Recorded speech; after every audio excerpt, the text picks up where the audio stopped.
Шайтандын иши. Аялың бар туруп башка аялдар көзүңө сулуу көрүнүп жатабы? Бул шайтандын иши. Напсиңе кул болбодусуң.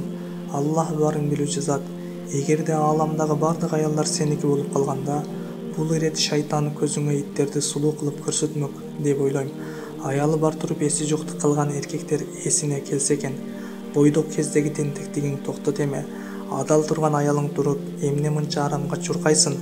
Чоочун аялга кылган жакшы мамилеңди кызматыңды кылып жаткан аялыңа да кылсаң, сүйүнгөндөн же таң калгандан чочуп кетет. Аялыңа алтыным десең, ал да сага арстаным дейт. Ажырашууну акылыңа да алба. Талак сөзүн мээңдеги сөздүгүңдөн өчүрүп сал. Айланаңда баары мактаса да, аялың мактабай жатабы? Демек сен адамдар ойлогондой жакшы адам эмессиң.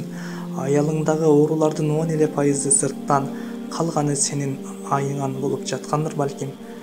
Автор Идрис Акын.